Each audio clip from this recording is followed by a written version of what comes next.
د لوی بخښونکي خدای په سپېڅلي او پاک نامه د هلمند راډیو قدرمن اورېدونکو ځانګړې مرکې ته ښه راغلاست. دا ځل ځانګړې مرکه هلمند کې د احتکار پر مخنیوي او په همدې تړاو د ولایت مقام پر هڅو باندې بحث کوو. په دې وروستیو کې ولایت مقام د یو ځانګړې کمیټې د لارې په ښار کې د احتکار د مخنیوي په تړاو کمپاینونه پیل کړي دي. هغه کسان ګیرې او د قانون منګول ته سپاري چې احتکار ته زمینه برابروي او احتکار کوي. نو په همدې تړاو د هلمند ولایت مقام ویان الحاج مولوي محمد قاسم ریاض صاحب را سره مېلمه دی. هیله ده چې د خپرونې تر پایه سره ملتیا وکړي. حاجي مولوي صاحب تاسو ته ښه راغلاست وایم. مننه، جزاکم الله خیرا. تاسو ته هم ښه راغلاست وایو چې راغلاست، تکلیف مو وایستی او د مرکې زمینه مو برابره. بله، نو لومړی به پیل له دې وکړو حاجي مولوي صاحب چې د احتکار د مخنیوي په تړاو ستاسو هڅې څومره دي؟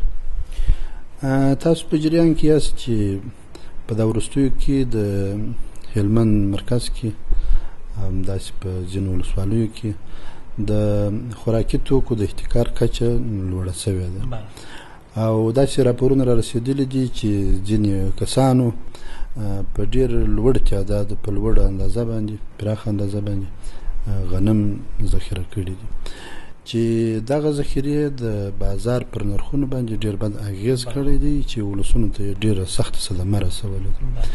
نو په همدې اساس د هلمند ولایت مقام په مشرۍ د احتکار مخنیوي او نرخونو کنټرول کمیسیون تصمیم ونیوی ترڅو د بازارونو څخه څارنه او نظارت وکړي او هغه ځایونه او هغه موارد تشخیص کړي چې په هغه کې احتکار شوی او خلکو غنم ذخیره کړي. نو همداسې وسول چې د احتکار مخنیوي او نرخونو کنټرول کمیسیون چې مشري د ولایت مقام سکرټریات د صنعت تجارت ریاست او د ښاروالۍ په شمول ګڼې نورې ادارې غړیتوب لري د بازارونو څخه څارنه وکړل. شرکتونو او سوداګرو نورو هټیوالو ته په دې برخه کې لازم لارښوونې او سپارښتنې وکړي چې په دویم پړاو کې په دویمه څارنیزه کتنه کې دوه مارکیټونه کشف شول چې هلته ډېر زیات غنم ذخیره شوي وو او هغه مارکیټونه وتړل شول او هغه کسانو چې دا احتکار یې کړی وو هغوی بندیان شول. نو د ولایت مقام قاطع او جدي فیصله دا ده چې دغه ګیر شوي غنم او همدارنګه چې اوس نور ګیریږي هغه به احتکار کوونکي به زندان ته سپارل کېږي، دوسیه به یې محکمې ته سپارل کېږي او هغه احتکار شوي غنم به د بازار د نرخنامې موافق پر خلکو باندې پلورل کېږي. بله ځینې کسان دا وایي چې مثلا یوازې احتکار تر غنمو پورې محدود کړی دی، مثلا نور خوراکي موادو کې هم احتکار شته؟ بالکل، د اسلامي شریعت فیصله ده چې تېره ورځ د هلمند مرکز لښکرګاه ښار کې مرکزي فقهي مجلس هم ترسره شوی و چې په زیات تعداد د هلمند جهیلو علمای کرامو ګډون پکښې کړی و او دوی یوه اتفاقیه فتوا هم صادره کړې وه چې هر هغه څه چې هغه د انسانانو او د حیوانانو د ژوند قوام ورپسې تړلی وي، د ژوند په بقا کې اړین وي، د هغو ذخیره کول د ګرانۍ دپاره ساتل چې پر بازار باندې بد اغېز کېږي، ولسونو ټولنې ته ضرر رسېږي، هغه مطلق احتکار حرام دی او د مسؤلینو دنده ده چې باید تعقیب یې کړي، جدي څارنه یې وکړي او مخنیوی یې وکړي. او هغه څه چې غیر د دغه شیانو څخه دي لکه مثلا تیل، ګاز، بوره، پلمیټ او نور مواد، د علمای کرامو دا اتفاقیه فیصله ده چې کله اسلامي حکومت هغه د هغه شیانو احتکار منع اعلان کړي نو هغه حرام ګرځي او د مسؤلینو دنده ده چې باید اجرات وکړي. نو تاسو په جریان کې یاست چې د اسلامي امارت قاطع فیصله ده چې په ټولو شیانو کې چې د انسانانو ورته ضرورت وي او که خوراکي توکي وي که غیر خوراکي توکي وي چې اړین مواد په ژوندانه په چارو کې د هغوی ذخیره کول، ګرانۍ ساتل او چې پر خلکو باندې تنګدستي راځي او بد اغېزه کوي، احتکار حرام. بله حاجي مولوي صاحب، په ښار کې د غنمو نرخونه په دې وروستیو کې لوړ شوي وو، یعنې یوازینی لامل یې د احتکار بولي؟ تر ډېره حده پورې هغه عمده لامل چې دی هغه هم دغه احتکار دی چې تاسو په جریان کې یاست چې د اوس کله موږ هڅې پیل کړي دي د ولایت مقام له دې لپاره جدي تصمیم نیولی دی او ځینې موارد یې کشف کړي دي، دا پر بازار باندې مثبت تاثیر هم کړی دی او د غنمو نرخونه چې دي هغه راټیټ شوي. بله دغه کمیټې کارونه به تر شهر پورې محدود وي که په ولسوالۍ کې هم ستاسې هڅې او فعالیتونه روان وساتل شي؟ د احتکار مخنیوي او نرخونو کنټرول کمیسیون د افغانستان په ټولو ولایتونو کې او د ټولو ولایتونو د هر ولایت په ټولو ولسوالیو کې فعال حضور لري. تقریبا د 2 کالو را په دې خوا دغه کمیسیون د اسلامي امارت د ریاست الوزرا عالی مقام د هدایت پر اساس باندې جوړ شوی دی چې په ولایت کې مشري د مرستیال والي صاحب په غاړه ده. مخکې مې یادونه وکړه چې صنعت او تجارت ریاست یې سکرټریت په غاړه لري او د ښاروالۍ په شمول ګڼې نورې ادارې غړیتوب لري او په ټولو ولسوالیو کې دغه کمیسیون فعال دی چې په ولسوالیو کې بیا د مرستیال ولسوال صاحب په مشرۍ او ګڼې نورې ادارې غړیتوب لري، فعال حضور لري، فعالیت لري، څارنې کوي او تکي خامخا دوی د هټیو څخه څارنه کوي. بله یا جمهوري صاحب دا چې په دې وروستیو کې د نرخونو کنټرول تر ډېره حده پورې سوی دی دا د دغه هڅو پایله ده؟ بالکل دغه څو لنډو ورځو کې دا تغیرات راغلي دي او چې پر بازار باندې مثبت تاثیر کړی دی. نو بل داسې څه ماته نه ښکاري همدا بیا لامل وي انشاءالله. د خپل مځکې غنم ذخیره کوي یعنې هغه هم په احتکار کې راځي؟ نه دا احتکار خو چې دی خو یو شرعي مسئله ده او خپل ځان ته احکام لري، خپل ځان ته تعریف لري چې دا پرونی غونډه کې چې علماء کرام دلته کړي و ټول جزئیات یې واضح شوي دي. نو یوازې هغه څه احتکار دی چې هغه دوی په بازار کې رانیسي او هغه د بازار د لوړوالي او پر ټولنه باندې د بد اغیز سبب ګرځي، هغه احتکار دی. او څوک چې د خپلې رشې غنم ساتي په یو څو ورځې هغه کې مشکل نشته. بله او په دې برخه کې د خلکو همکاري څومره مهمه ده؟ نو د خلکو همکاري خو ضرور ده. یوازې بوج د یو کار پر حکومت باندې اچول به سم نه وي، بلکې دا هغه وخت موږ پرمختګ کولای سو او مثبت تغیر راوستلای سو چې ولسونه او حکومت ترمنځ اړیکې پیاوړې وي او په دغه برخه کې همکاري وکړي. موږ د خپلو اجتماعي رسنیو له لارې هم ولس ته دا یو غوښتنه کړې وه د ولس څخه چې زموږ سره په دې برخه کې همکاري وکړي او هغه څه موارد چې دوی ته معلوم وي هغه زموږ سره شریک کړي، چې مننه ورڅخه کوو. زموږ سره ولسونه همکاره دي، په دې برخه کې ډېره زیاته همکاري کړې ده او زموږ سره معلومات شریک کړي. بله د احتکار د حرمت په تړاو باندې دلته په دې ولایت کې دیني علماو څومره تر خلکو پورې عامه پوهاوی رسول دي؟ د مسجدونو د منبرو د لارې خلکو ته څومره عامه پوهاوی رسېدلی؟ دلته خو د فقهي مجالسو عمومي ریاست موجود دی په هلمند کې، د هلمند په کچه ریاست چې دا بیا د ټول هلمند په کچه په یعنی په مرکز او په ټولو ولسوالیو کې فقهي مرکزي مجلسونه او ساوي مجلسونه لري چې تعداد یې سرګونو ته رسېږي. نو دغه تېر ورځ چې کوم مجلس شوی دا د مرکز په کچه په ټولو ولسوالیو کې همدغه ترتیب چې دی هغه شته، په ځینو کې شوي دي، په ځینو کې به وروسته وشي، چې دا ډېر اغېز لري چې علما په ټولنه کې ډېر ښه رول لري او د خلکو پر اذهانو باندې خبره مثبت تاثیر لري. او کله چې یو شرعي مسله د علماو د خوا تر خلکو رسېږي هغوی په ښه مینه باندې په ښه لیوالتیا باندې لبیک ورته وایي. همداراز د هلمند حج اوقاف ریاست په ټولو ولسوالیو کې مدیریتونه لري، امر بالمعروف په ریاست په ټولو ولسوالیو کې امریتونه لري، محتسبین علماء کرام په ټولو ولسوالیو کې شته، همداسې رسنۍ دلته موجودې دي.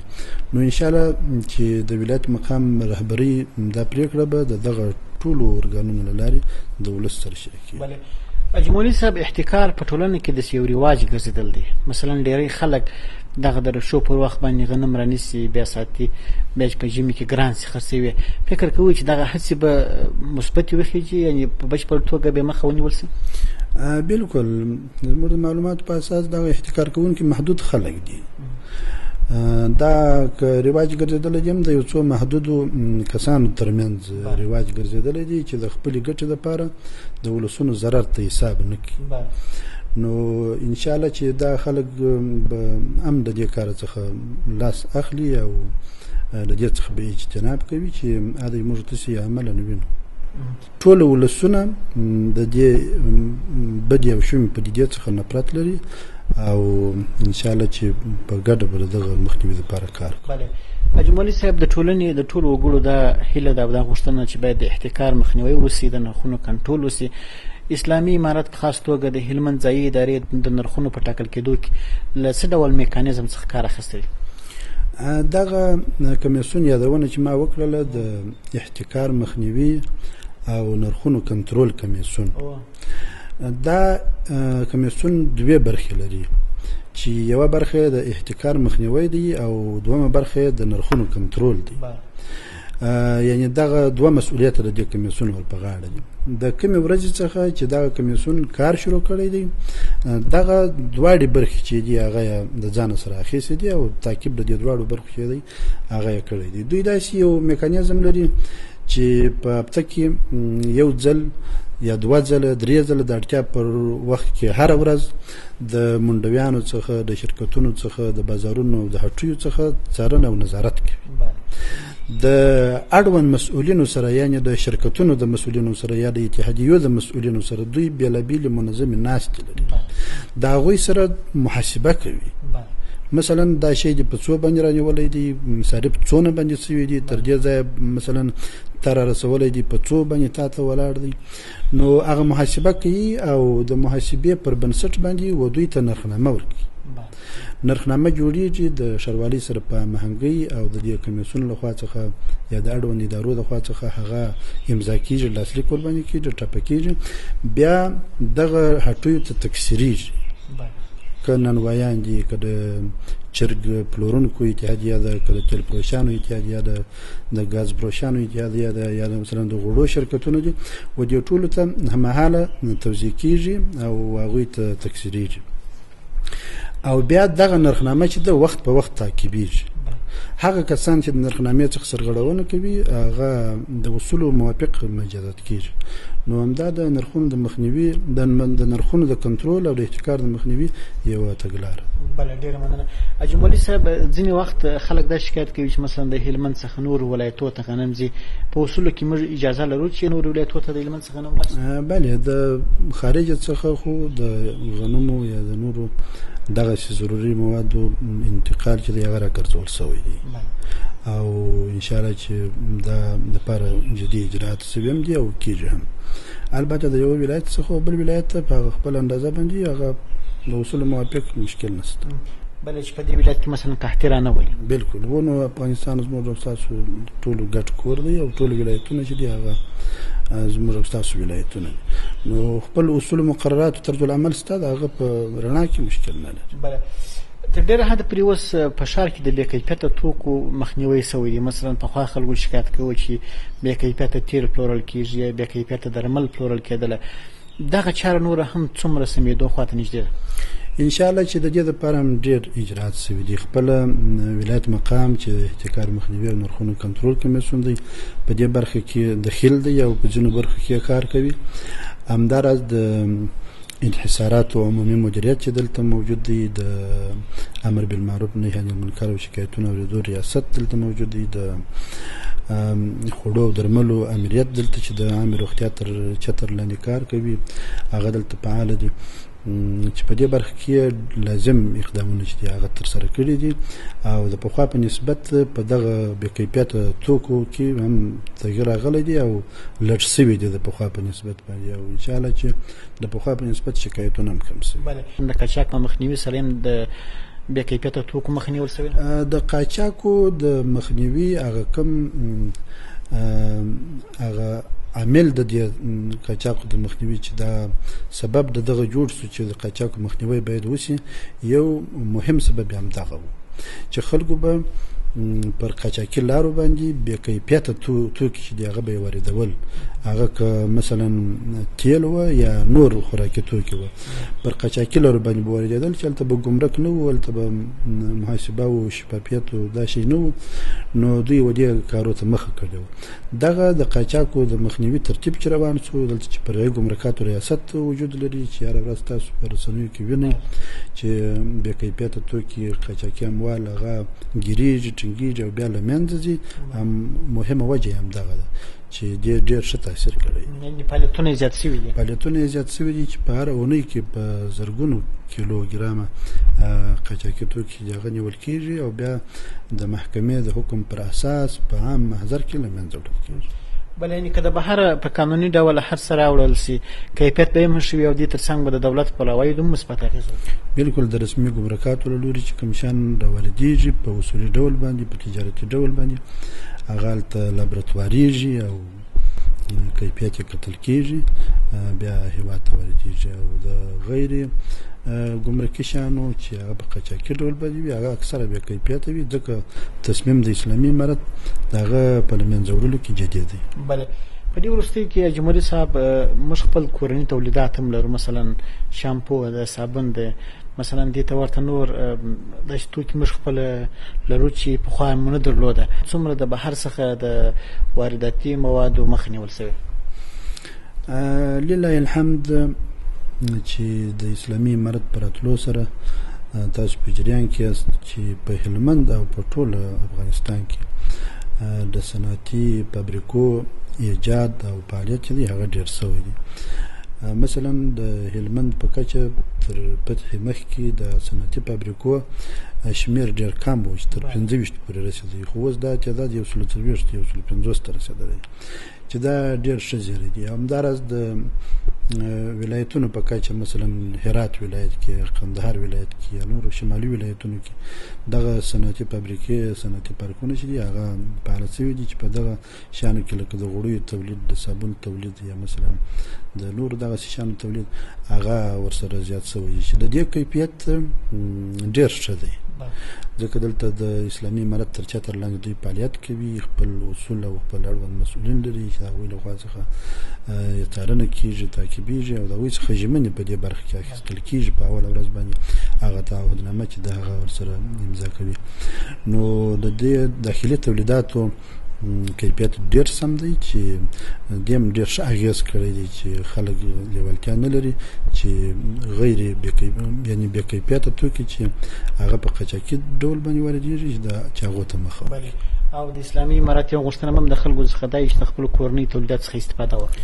بالکل د همدې دپاره کمپینونه هم کېږي. دلته څو موده وړاندې هلمند کې یو د داخلي تولیداتو یو نندارتون هم په لاره اچول شوی و چې دغه ډول نندارتونونه په نورو ولایتونو کې هم په لاره اچول شوي دي. غرض یې هم دغه دی چې خلکو ولسونو ټولنې ته د خپل تولیدات چې دي هغه وښول شي او هغوی تشویق شي تر څو د خپلو تولیداتو استفاده. په دغه نندارتونو کې داسې ډېر تولیدات و چې حتی ښاري خلک لا هم نه خبر چې دا په هلمند کې جوړېږي. بالکل خو یو خو دا وجه و چې دغه ما مخکې هم یادونه وکړه چې دغه صنعتي فابریکې دلته د اسلامي امارت د حاکمیت راوروسته چې دی هغه شروع شوي دي او یعنې ډېره سابقه نه لري په د وخت په اساس باندې. نو خلکو ډېره خبرتیا په دې اړه نه درلودله او د نندارتون غرض هم دغه دی چې خلک د خپلو تولیداتو څخه خبر شي. بله جمهوري صاحب که په مرکز یا ولسوالۍ کې اوس هم د خوراکي توکو ګودامونه وي او یا هم د حیواناتو د خوراکي کم ګودامونه وي خلک کولی شي چې د اړوند کمیسیون سره معلومات شریکي یا معلومات ورکړي؟